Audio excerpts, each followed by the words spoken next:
Hello, welcome to Todd Miller TV. I just saw something interesting, so I wanted to do a little update about this. And this sort of goes along the line of why we need real estate agents.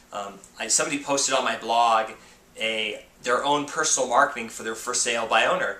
So I thought it was very intriguing. I clicked on the link, and of course I approved it, so it's on the blog under my market update for May. But I approved it, and then I looked at it, and what it looked like was, remember in the 80s, if you were around in the 80s, when you went on the internet, what websites looked like? Remember, there was no formatting standard, and you had very few HTML controls, so you would see stuff like big text and maybe a picture here and there, and then like, remember people would put like flashing stuff, like you could put flashing lines and flashing boxes and stuff. So and this was a for sale by owner who was trying to market his own home, and show pictures and a big write-up explaining why you should move to Vegas, and etc., etc.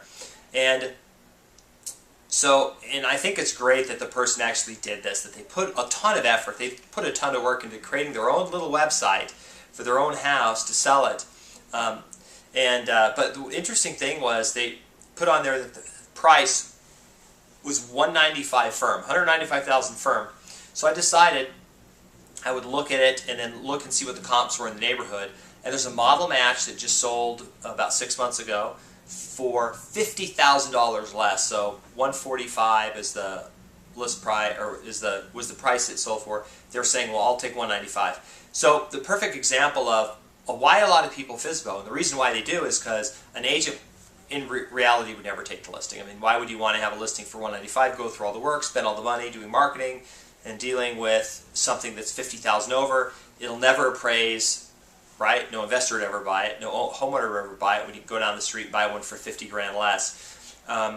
So that kind of brings me to my point of what would happen if, this panacea that some people have created where the owners and we're going to take owners and buyers and just connect them magically together. And we're going to cut out the real estate agents, it's going to be beautiful, and that just, obviously you're going to have that problem where, people, why not make your house $250,000 or $350,000? Maybe some guy from some other planet would not realize and just accidentally buy it, which is why most of those people do that. I don't think they realize that the market is pretty tight, and you have two risks when you do it by yourself. One is you list it too high and you don't never sell, and everything is just too low, someone else buys it.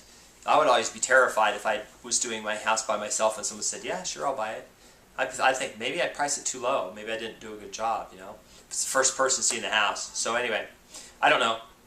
So it's interesting, you can take a look at it if you want. It's on my blog as a comment.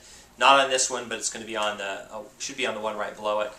But for the guy that did it, if you're out there watching, I give you credit. You put a lot of work into that, the write-up, the pictures, and I know, that you have a beautiful home, and it's, but it's just, that's the reality. It's just so, how are people going to see it? And even if you did put it in the MLS at that price, what would, there's no incentive. No, someone's not going to come in and pay that. They just won't. Okay, there's too much out there that's much cheaper. Anyway. So that was a quick update. I just want to sort of comment on that, and hope to see you on another video. Thanks.